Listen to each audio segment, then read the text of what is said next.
honesty, passion, experience. It's Timberwolves Explosion, hosted on the sportstuff.com and also brought to you by the Oddman Media Network. Here are your hosts, Paladino Joey and Marcus the Forecaster.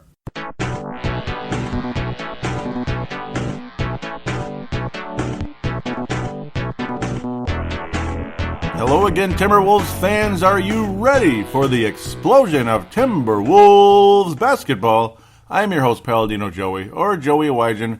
Timberwolves Explosion is available on the sportstuff.com, iTunes, Stitcher, and Double Twist. It's great to be on board once again with you today. I wish under better circumstances. We have 3 games to review, and unfortunately, all losses. Yeah, all that happiness, all that positivity last week. Yeah, well, this did not go well at all. Lost, obviously, you lose to Memphis, Boston, and the Pelicans. I kind of, I had a sneaky feeling, and that's why I predicted it this way, that the Pelican game would not go well.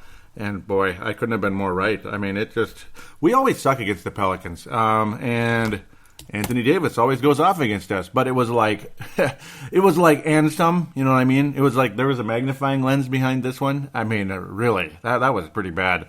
Gonna get to some statistics early and often here. Very telling statistics. Remember how we were talking about the first X amount of games the Timberwolves had number 1 3-point percentage in the NBA. It was outstanding. It was beautiful. Well, now they're 7th. After just 3 games, they've dropped all the way down to 7th. 36.6%.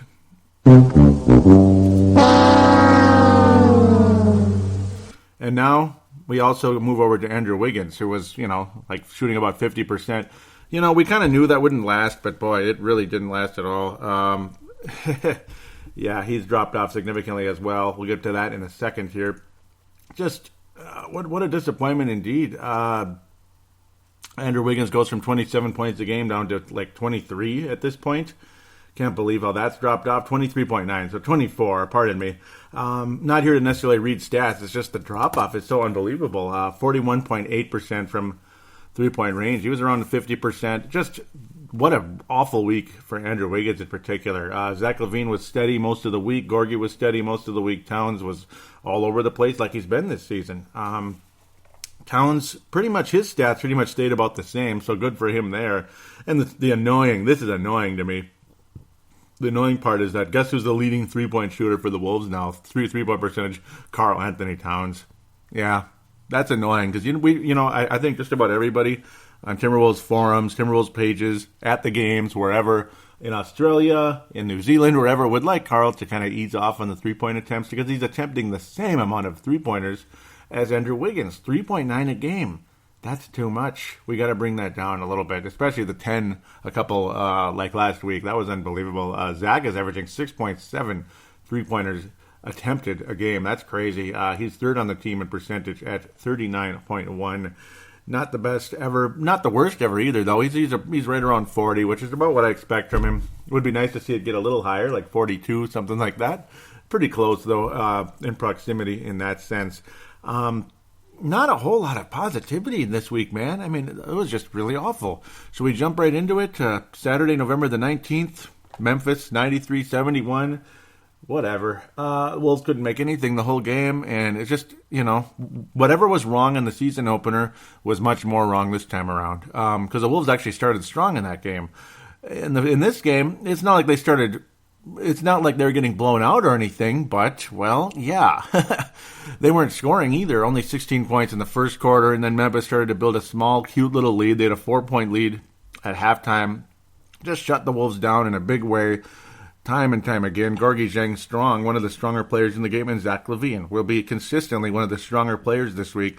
Now, Karl made all 3 of his three-pointers in this game, and that's one of the reasons he's probably the leading three-point guy for the week. But 3 freaking rebounds?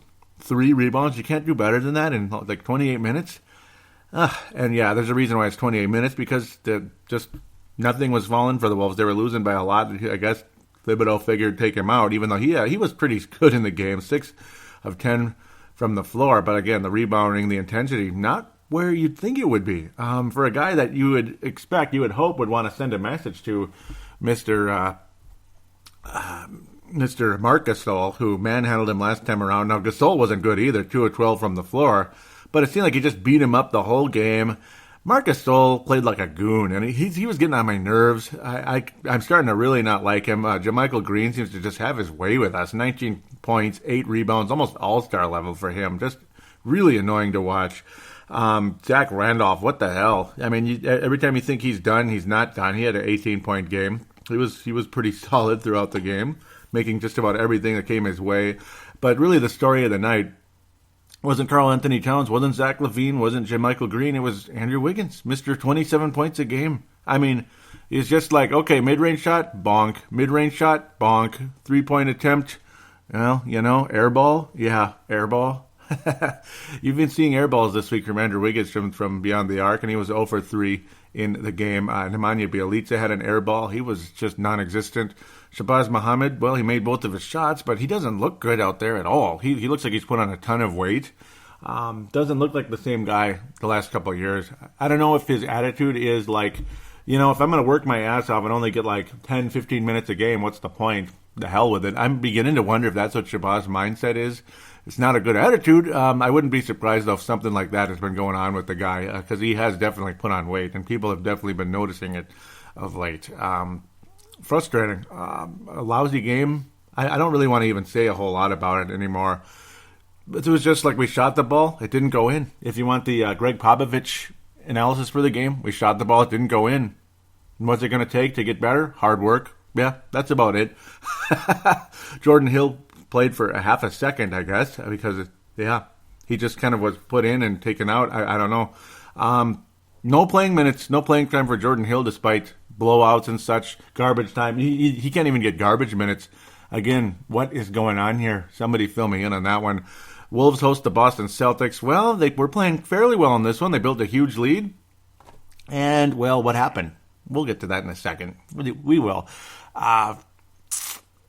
Just another poor shooting night for Wiggins, just like every game this week. 5 of 18 from the floor. He shot the ball. It didn't go in, basically. 14 points for him. He had only 7 against Memphis. As I predicted, Karl was awesome against the Boston Celtics. Not so good front line. Al Horford was very respectable, though. This was his best game of the season so far, even though 9 of 20 isn't the greatest thing ever. I don't know. I mean, what is going on with big men and 3-point attempts? 2 of 7 from Al Horford. This is a trend I'm not liking at all. 0 of 3 from Jay Crowder. Even Amir Johnson attempted a 3. You had 11 3-point attempted by the front line of the Boston Celtics. That's too much. That's too much. Yeah, it's a trend that's starting to get on my nerves. Wiggins 0 for 5. I mean, so much for being the top 3-point shooter. 0 for 5. LaVine 0 for 7. What the hell, man? And then, yeah, that's great. Karl Anthony Towns 2 for 4. See, now he's the only one making them, and that drives me nuts. The Wolves 16% from beyond the arc in the game. That ain't going to spell a victory, even though the Wolves did have a lead for a while. Gorgie, another awesome game, 20 and 10 throughout this one. Now, I was saying, LaVine was consistent all week. Okay, no, he wasn't. The Boston game. I forgot just how icky he was in the Boston game. He was just like Andrew Wiggins, really. I mean, just... I don't know, was it lack of urgency? He just wasn't making shots. Andrew, you're getting the lack of urgency vibe again. I mean, it's the Andrew Wiggins you saw a lot last year that turned people away from him. I'm still obviously a big fan. He's still my favorite player on the team, but this was a terrible week for Andrew Wiggins. I'm not afraid to say that. I'm not afraid to come on here and say that. What the hell? I guess they're changing this now. Yeah, when you see triple zeros, it's just because they took out the did not play coach's decision and are just leaving it as zeros. That's interesting. And then the inactive players. They're loading the inactive players in there. You're even seeing Nikola Pekovic nowadays. That's funny. Another disappointing statistic, though, when you think about this, the Celtic game on Monday night, on a holiday week, only 13,000 people in attendance. That's not good. You'd think people would want to see this young up-and-coming Celtics team. They're actually, believe it or not, in first place in their division, 9-6 now. They're getting better. I don't know. Young up-and-coming coach. I don't know. This wasn't a good night at all. The Wolves were playing well for a while. At least they had a lead in the game. They weren't playing well necessarily. It was more the Celtics weren't playing well. Second quarter was awesome for the Wolves. And it was basically a reverse of the fourth quarter. In fact, the fourth quarter was even worse in favor of Boston, not in favor of the Wolves, that is. Third quarter woes did not hit the Wolves this time around. They led by 3. They won by 3 points anyway. In the third quarter, looked like everything was going to be fine. The Wolves were going to coast to victory in this one. But guess what? Celtics were trailing by 13, and they mounted a 17-0 run to close out the game. And Brad Stevens and such were very happy. Brad Stevens, kind of the the unflappable type, the stoic type. Didn't get too worried about the Celtics being down, and look what happened. They just rolled right past the Wolves. Bada bing, bada boom, 17-0 run. Yeah, that was awful. Just symbolic of what's been going on so far this year. And I'm not coming up here to bash this team, because why would I want to do that? It's just, I'm giving you the facts. This sucks. You come in to the fourth quarter, beating up on a fairly good team. It's time to get a victory here. Time to make a statement. At least maybe start some type of a winning streak, like a little 3-gamer. Is that too much to ask for a team that's got a lot of talent on it? Yes, they're young, but who out there is tired of hearing how this team is young? Raise your hand. My hand's raised. You can't just keep going back to that forever. And I know they're young, okay? But the Thunder were young too. And bada bing, bada boom, they won 50 games. I keep saying that, sorry. They won 50 games very early on there. They started winning 50 games and such. So you got 3 players here, just like the Thunder did. You had Kevin Durant, Russell Westbrook, and James Harden. Again, is it too much to ask? I mean, Harden's rookie year, they already won 50 games. I don't know. It's really frustrating to see this happening, because the Wolves finished the week 4-10 after this devastating performance. Chris Dunn was not good in the game. His defense is all right, but it seemed like he just was not in the game at all, not ready. Rubio got 9 assists on this night. He couldn't make a shot for his life either. He made 1 3-pointer and he got a couple of free throws. At least Wiggins was 4 of 6 from the line, but again, missed 2 free throws out of 6. That's not good either. Karl missed half of his down the stretch. Just a lousy overall finish to what should have been a good game for the Wolves. Only 12 points in the fourth quarter versus Boston's 31. That is something else. That's too much. Just rolled right over the Wolves in that fourth quarter. And I don't think anybody enjoyed it. And then the most unwatchable game of all, Wednesday the 23rd. Looks like the Wolves were focused on Thanksgiving or something. I don't know. New Orleans Pelicans, who at the time, just a week ago, were way below the Timberwolves in the standings. The Wolves are worse than the Pelicans now. The Pelicans have lost 10 games, but they've won 6. The Wolves have won only 4, and they've won 10 games. Davis has 45 points. Just every time he would drive the lane, put up that little baby hook or whatever you want to call it, it was just in every single time. He was a plus 33 from the floor, made 17 of 27. He even made 2 out of 4 3-pointers. He made 9 out of 10 free throws. Again, plus 33 from the floor. Tim Frazier, who I barely even know who that is, he was a plus 30. He was in there for an extended period of time during those runs. Etuan Moore, I barely know him either, plus 28 in the game. Just kind of funny statistics when you look at that. Pelicans just rolled right over the Wolves, and it was Anthony Davis. He reminds me of Alonzo Mourning a little bit, the way he used to beat up on the Wolves all the time. Every time the Wolves played the Miami Heat years ago, Alonzo Mourning would just kick our butts, and it drove me nuts. And that's kind of what I'm seeing out of Anthony Davis. He's got a little Alonzo to him. Probably not as big and strong as Alonzo yet, but similar. Just the athleticism, the aggressiveness, great defense. Just making everything close to the basket. And, that's a key. Stay close to the basket, Karl. Why do you got to keep attempting threes so much? He was only 4 of 11 in the game and got manhandled. Very fitting image was Karl and Andrew Wiggins sitting on the sidelines, sitting on the bench, whatever it was. And they just had this stare, just kind of staring onto the court. Wiggins with that typical sleepy look, and Karl just kind of like that same look you've been seeing several times this year, like I don't believe this, man. What is going on? He just had this befuddled look on his face, and it was very telling for the state of this team at the moment. Are they going to break out of this? I hope so. Shabazz Muhammad managed to get 11 points, but he looked ugly doing it. He shot an air ball, a very ugly shot on his 1 3-point attempt. Andrew shot multiple air balls in the game. He was 2 of 19 from the floor. he couldn't make anything. It was just hoisting up mid-range shots, and the same old thing. It was a brick every time, and of course, multiple air balls from three-point range. A game like this, where you need a big man, maybe some change of pace, something, and still, Tom Thibodeau will not put Jordan Hill in there. I don't understand what's going on with this, and it's not like I'm crying out saying Jordan Hill, he's the best player on the team. What the hell is going on with Thibodeau? What is he thinking? Not quite, but shouldn't Jordan Hill warrant some minutes, especially in a game like this when we're getting our ass kicked down low from a guy by the name of Anthony Davis? I'm not saying Jordan Hill would have been the solution, but at least give him a chance. I mean, give it a shot. What if he was like a little better than maybe Cole Aldrich? Do you think that might be a possibility? Just a chance? Give it a shot? Nobody understands this. What is going on behind the scenes with Jordan Hill and Tom Thibodeau? Do they hate each other? Is Jordan Hill just like completely physically unable to play? Or what is the deal? Is there a huge fight behind the scenes? I'm not understanding. Did he break stuff in the locker room? Did he have a tantrum? I don't get what's going on with Hill and Tom Thibodeau. And, of course, already Darren Doogie Wolfson saying Jordan Hill's not going to be back on this team next year. And what's the deal? Why is he saying that? What's giving him the intel to say that? I would like to know. I would really like to know what's going on with the whole situation there. Because Jordan Hill in the past has warranted a decent amount of minutes. He's been a starter. He's been a sixth man type of guy, seventh man, off the bench, immediately off the bench, like 20 minutes at least. Something's funny going on, and I'd like to know what the hell it is. What is going on with Jordan Hill? Is it some major health problem that people don't know about? I don't understand it, but this game was the most depressing thing you ever saw. Zach LaVine was good in the game. He got 26 points. It was mostly just attacking the rim, though.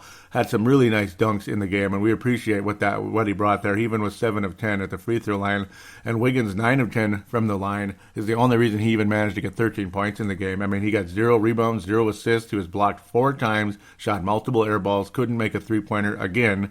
And the Wolves just stunk from beyond the arc, stunk from the floor in general, 38%, 17.6 from beyond the arc, lousy overall performance.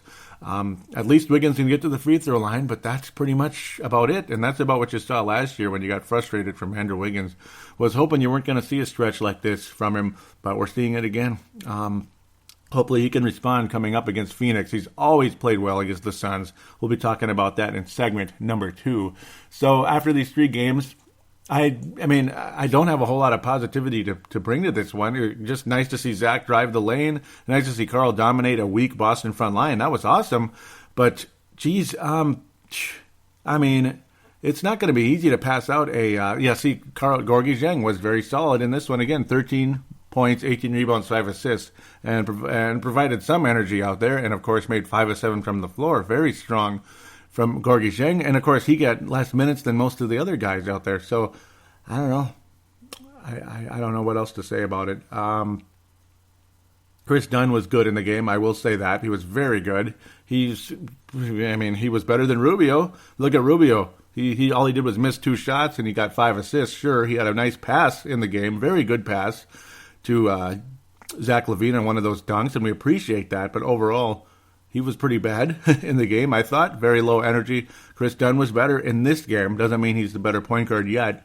But I think long-term, I think it'd be silly to say he won't be long-term the better point guard. Definitely his man on defense is a sight to see, and I appreciate it deeply.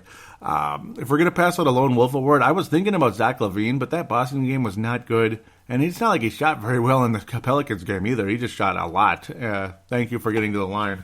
But he's going to get the runner-up for the Lone Wolf Award. It's going to go to Gorgui Dieng. He's the only guy who was consistent every single night. You can't give it to Rubio. You certainly can't give it to Chris Dunn, who's not even close to being that kind of guy. I got to give it to Gorgui Dieng. Absolutely. The Johnny Flynn Memorial, it's Andrew Wiggins with a bullet.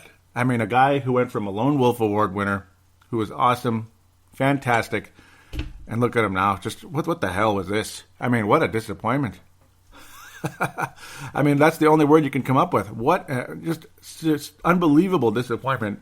Andrew Wiggins at this stage. Horse crap. I got to give it to him. He helped the Wolves drop their three-point percentage well below where it was, and he dropped his percent by about 50 or by about 10% since the last game. He didn't make a three-pointer all week. How about that? Yeah, that really sucks. That's about it. That's about all I have to say in this segment. We'll take a quick break. We'll come back, hopefully, for some more positive conversation in segment number 2. I'm not trying to preach doom and gloom. I'm just giving you what happened. I'm telling you the truth. I mean, I gotta say it like it is. So, Coach Popovich, what happened to the Timberwolves this week? We shot the ball. It didn't go in. So what's it going to take for a better week coming up here? Hard work.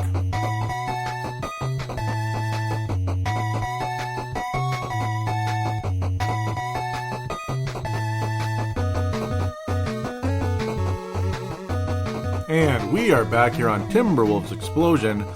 Let's start the previews. Friday, November the 25th, rock and roll. Wolves head to Phoenix, Arizona.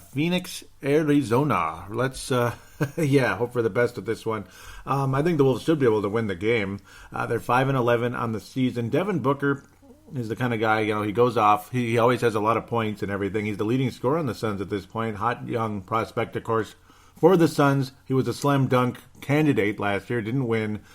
He's been known to make three-pointers, but of course not all the time. Jared Dudley, there we go again, another big man who shoots threes, 43%. He's leading the way for the Suns. Well, actually, Leandro Barbosa is, but Dudley's attempting significantly more, so you get that going. You got the Bledsoe and Knight combo. Those guys are two players the Wolves, I think the Wolves would take right now in a heartbeat. Either one of them. Eric Bledsoe has been averaging about 19 points a game, 5 assists, 5 rebounds. Always a dangerous player, always explosive.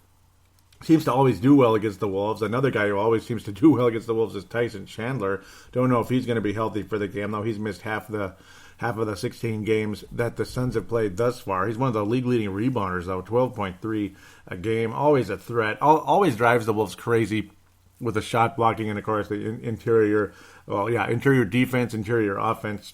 You won't see him attempt a whole lot of threes. In fact, he hasn't really attempted any at all this season.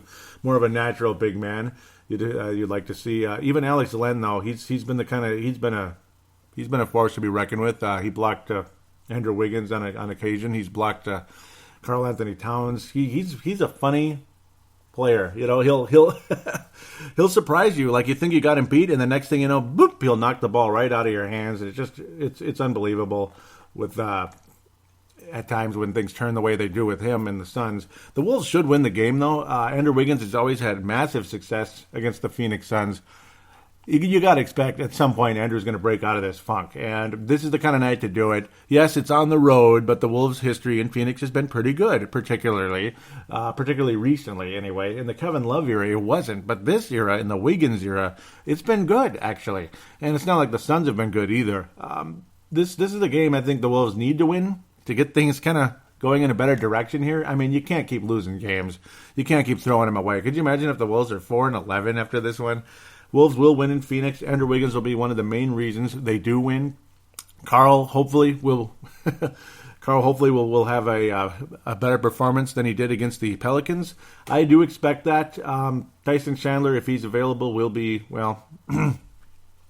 he'll frustrate Karl, but I think Karl is a better player than Tyson Chandler at this stage, though Chandler is a better rebounder than Karl Anthony Towns. Certainly not the shot blocker he was before. It's more of Alex Len is the guy that's been blocking shots. Yeah, but Tyson Chandler, it seems like his vertical has just disappeared the past few years, and, that's going to happen. He's had a lot of injuries. He's getting older, and that beard probably weighs about 50 tons, too, so that's a factor.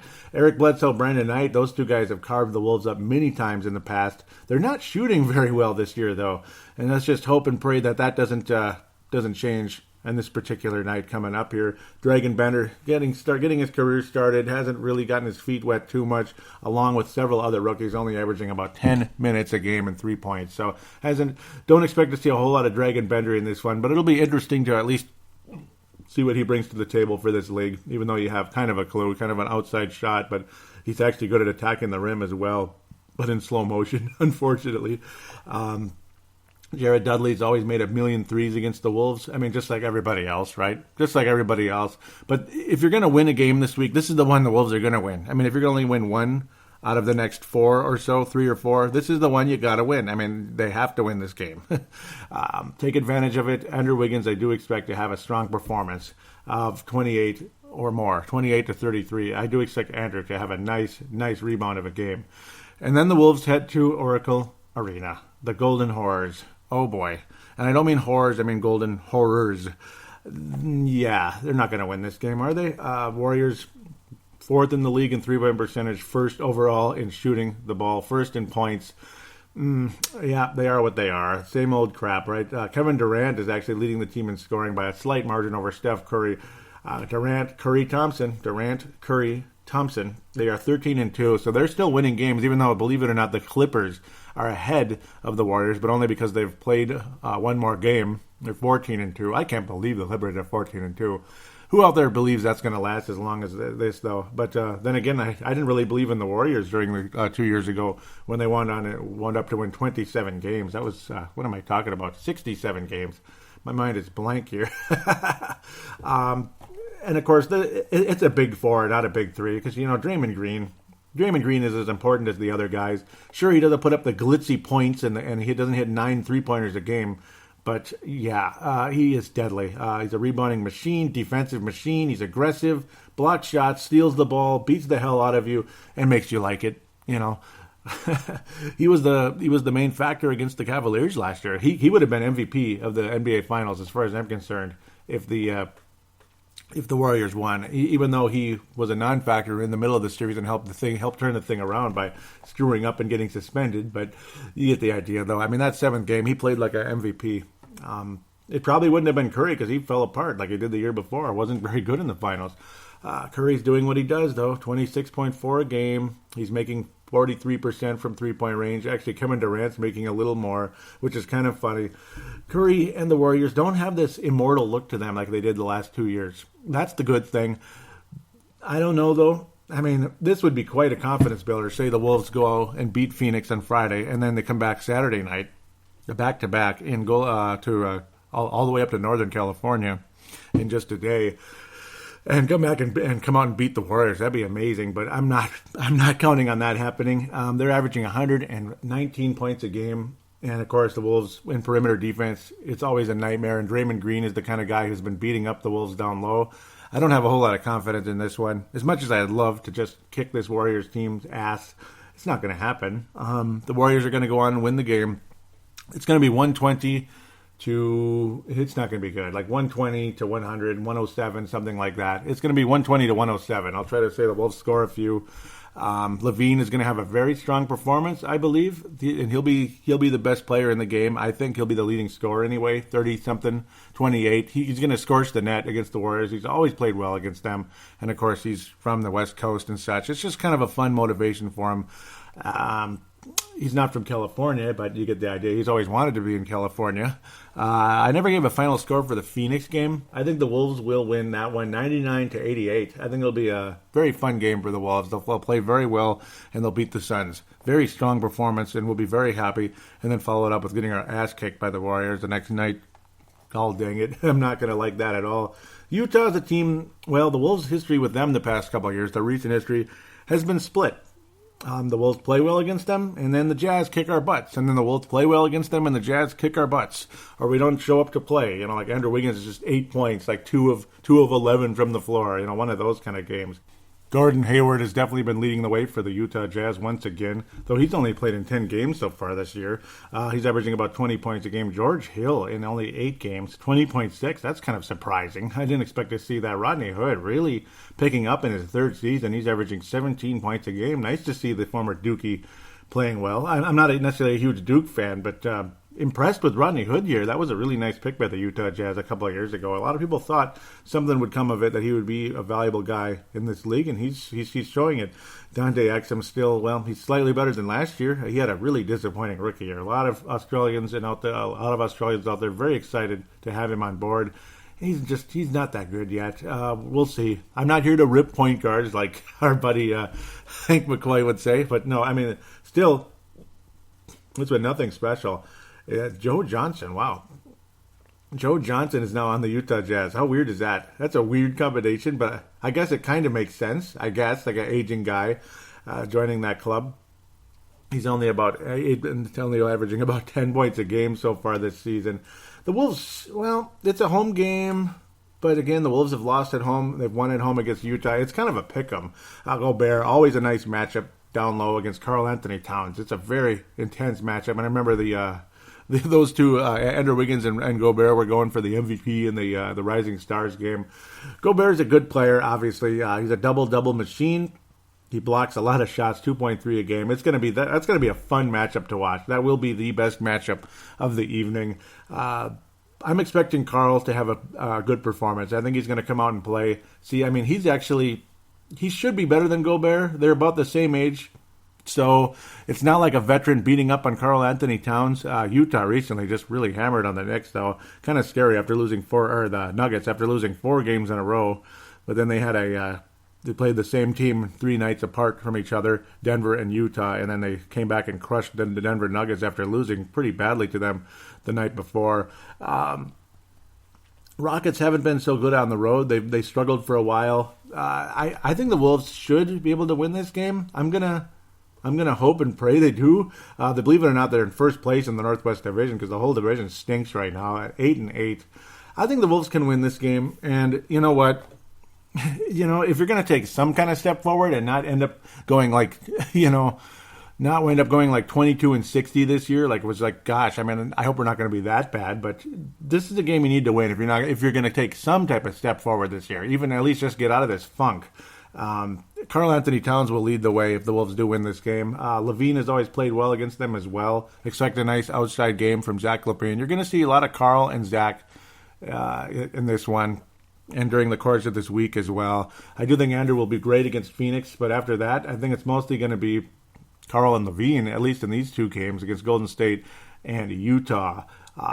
Karl definitely the X factor in this one against Derek Favors. Derek Favors too. That'll be Gorgie against Derek Favors mostly, and then Karl Anthony Towns against Rudy Gobert. That'll be a very, very fun matchup between those 2 guys.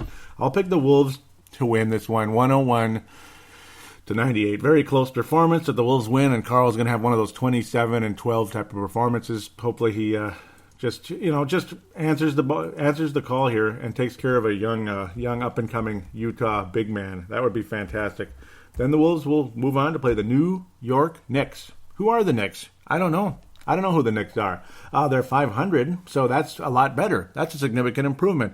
They will host the New York Knicks. That's what this one's going to be. The Wolves have never played well against the Knicks, have they? Particularly in New York. They're going to play in New York on Friday. I'm not going to preview that one because I'll probably do a show between now and then, either Thursday or Friday morning. I'll be bringing out a show with a different schedule now with the lawn cleanups being done. Karl Anthony Towns still leading the way, but Porzingis right there. He's really, really, really emerged. Derrick Rose. This is a significantly better team. I don't like Derrick Rose, but he's healthy and he's playing fairly well for the New York Knicks. Good for him. He's averaging about 16 points a game, believe it or not. They have a backup point guard in Brandon Jennings who's also capable of really lighting it up from the outside. Hasn't been doing that yet this year. It's mostly Courtney Lee and Porzingis leading the way in that category, along with Justin Holiday. Wow. He's been scorching the net, but he hasn't attempted that many threes, to be fair. Joakim Noah. He's really dropped off the face of the earth, hasn't he? He is just about. I mean, he's still rebounding the ball. He's still blocking some shots, but he's not getting the minutes he was before. He's certainly not the guy he was. Really, really broken down. He'd always been a pain in the side for the Timberwolves. Porzingis will be an interesting matchup though versus Gorgie or Andrew Wiggins in this one. Derrick Rose, Ricky Rubio, I suppose. To an extent, Carmelo Anthony will be mostly going against Gorgie, actually, in this one. I don't know if I like that matchup or don't like it. Porzingis and Wiggins will be really fun to watch, I think. That'll be a great matchup, actually. Young guy against young guy, this and that. Wiggins should be able to win that battle, but I don't know. Porzingis is a pretty damn good defender. That's the one thing that's scary about it. I'm going to pick the Knicks. With the way the Wolves have been playing, I'm not confident they're going to have a 3-1 week against these teams. I don't think so. Porzingis, Carmelo Anthony's always lit up the Timberwolves. That's why I called him Old NBA Jam with his 33-point quarter. Now, of course, Kevin Love just usurped that with a 34-point first quarter for the Cleveland Cavaliers earlier this week, if you can believe it. So Kevin Love is the new NBA Jam, right? But Carmelo always beats the Wolves, always. And he's going to get like 30 points in the game, I bet. I wouldn't doubt it, regardless if Gorgie's up to the task or not. I think Carmelo Anthony is just going to... He's going to get it done like he did before. Porzingis will scorch the net. He'll frustrate Andrew Wiggins. If the Wolves are going to win the game, well, Carl Anthony Towns again. I mean, I would love to see Wiggins really step up against Porzingis, actually. You know, come to think of it, when Wiggins goes up against a guy like a Porzingis, I think he's going to step up, actually, because this is a matchup that'll wake up Andrew Wiggins. Well, it's a legitimate competition. He won't, slack off like he does on occasion. That's what drives people nuts about Andrew, me included, as much as I love him and he's my favorite player and all that. This is the kind of game he'll wake up to play on second thought. Wiggins will be the top performer for the Wolves in this game. Porzingis and Wiggins, I think you're going to see an ongoing matchup between the two. One of them is going to definitely best the other, and I hope it's Andrew Wiggins, and if it is, the Wolves have a chance to win the game. If they're going to win the game, it'll be because of Andrew Wiggins, as far as I'm concerned, against this New York Knicks club. If they lose the game, it'll be because of Carmelo Anthony. That's a pretty simple logic there. As much as Carmelo Anthony, I think he's overrated. I don't like his attitude. I don't think he's a winner, but he always beats the Wolves, so let's just be honest about it here. It just is what it is. I'm going to pick the Knicks at this point just because I can't pick a 3-1 week right now with the way these guys have been playing. And against all these decent teams, I don't know. I mean, the only team that isn't that good is the Phoenix Suns, and they're okay. Utah's okay. Knicks are okay. And Golden State's obviously the number 2 team in the league right now behind the Clippers. Yeah, right. Actually, I think Cleveland's right up there with all those teams. Especially with Kevin Love playing good now. I think they're the best team this year, to be quite honest. I'm going to pick the Knicks to win the game, though. It's going to be fairly high scoring, 108-100. New York Knicks win because of Carmelo Anthony going off for 30-ish, unfortunately.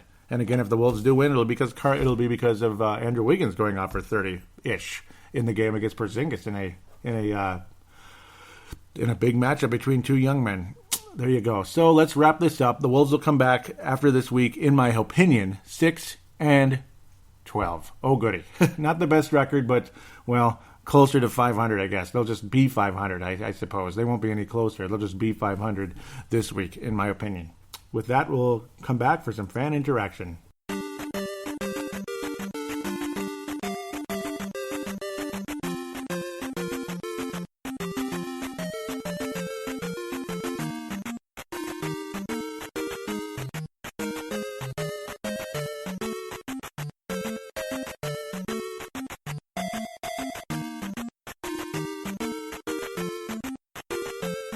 And we are back for the final segment, Fan Interaction. Let's hop to it as soon as possible here.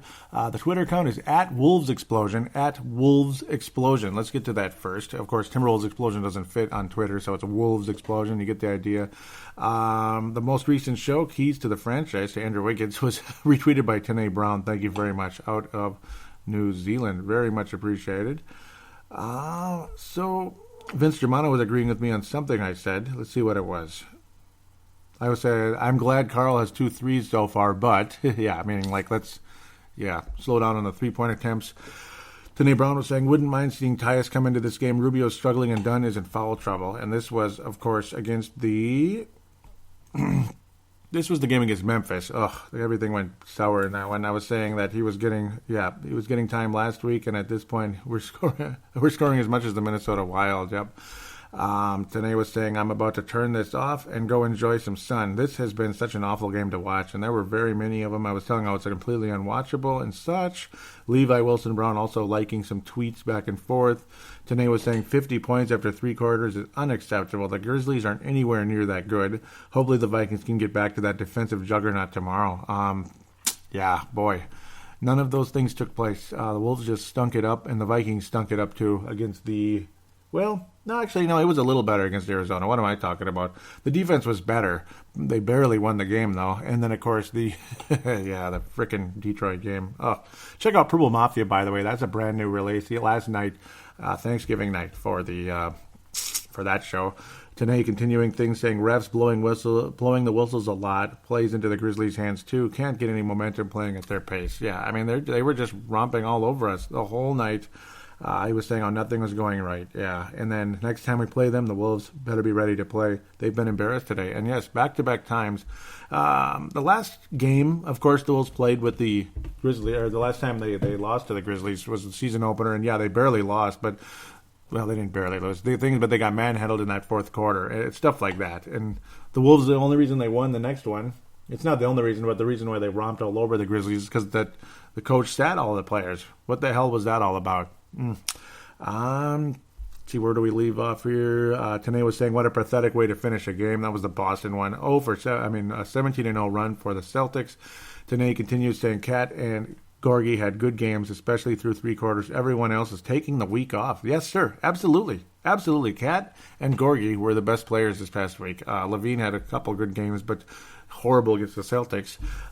Rubio's elbow, Tanay was asking about that. If Rubio's elbow is bothering him, take him out and let Tyus run the second unit and start Dunn, in my opinion. Well, it probably wouldn't hurt, even though Dunn hasn't been anything special. His defense is better, and of course Tyus is instant offense off the bench rather than just having him rot there. That's definitely a problem. That'll wrap up the Twitter section. Thank you very much, Tanay, for the interaction, and of course Vince Germano as well. Very cool indeed. So the Facebook page, it is facebook.com/Timberwolves Explosion, facebook.com/Timberwolves Explosion. There is also a phone line for this show. It is 209-736-7877, 209-736-7877. It is a voicemail. Do treat it as such. Mention you're calling in for Timberwolves Explosion. It'd be greatly appreciated. Also, another route to go if you're not from the United States, there's a call now button on the Facebook page. It goes through Facebook Messenger right to the Skype voicemail, and there you go. You can get on Timberwolves Explosion that way, and of course the audio submission route also is very welcome. Just use your smartphone, smart device, record on that, and then email it to paladinolive@yahoo.com, and all that information will be in the show description on iTunes, Stitcher, and Double Twist. Thank you guys very much for your interaction. This might be quiet here. Leaving off from the last show, boy, I didn't really post anything. It hasn't been that long since the last show, but there have been 3 games since then, and a lot of things have changed. See if there's a few visitor posts. This might end up being a fairly short show today. Yeah, that's it. Joe Phillips says, was today's loss as bad as the scoreline suggests? Yes, that was that was the game against the Celtics, I do believe. No, that was the game against the Grizzlies. Yes, it was as bad as the scoreline suggested. The Wolves couldn't make anything. It was a complete joke. No shots were made. It was a bust. It was a disappointment, and that's about all there was to it, to be quite honest. Terrible game, and you heard all about it in that first segment, Joe Phillips. Thank you very much from Australia. So no Hank, no Vince this week, and yeah, they've been busy with a project. I'll leave that alone. I'll let them talk about it. It's it's not my position to talk about it yet. But actually, then again, yeah, they're starting a new network. We'll just say, and yeah, it's worthy of it's becoming a subscription network, and it's obviously well worth the subscription. If you could, do join that anytime. Yeah, so I guess the project is already out there, and I've been kind of late to the party with that. Now that it comes to me here, because I was noticing that early this morning as I was kind of lolling around in bed before I started to wake up, really early in the morning. So yeah, boy, this show is shorter, isn't it? Not much interaction. 3 games, 4 games to preview. Next show will probably be longer because of the 4 games, and hopefully some more positive things to talk about regarding this team. It was just a depressing week. I don't mean to bring anybody down. It just is what it is. Have to be honest about the situation. Hope you all had a happy Thanksgiving. I hope you also have a safe and wise Black Friday. Be wise. Don't overspend. Don't hurt yourself fighting with people in the stores either. Be smart. Obviously, Black Friday is all over the world. It's not just in the United States. Thanksgiving is just in the United States, at least this particular Thanksgiving. There's other Thanksgivings in Canada, Australia, and places. So want to thank you guys so much for your interaction. Please tell others about your show. Tell your friends about this show if you could. It would be appreciated. If you could write a review about it on iTunes or Stitcher, it would be appreciated as well. Thank you again very much, and just want to say thanks again for your loyalty and kindness and retweeting the show and favoriting and all that good stuff, Twitter and sharing it on Facebook. Always appreciate you guys very much. Do check out the Courtside podcast if you could. And, of course, the Crossover podcast as well on the sportstuff.com and iTunes. They cover the New York Knicks and the Brooklyn Nets. And we'll be playing the Knicks this upcoming week. So there you go. Hope all of you have a good week. And enjoy the start of the Christmas season. Again, be wise, be safe, and use common sense. All right, take care, and we'll be back soon.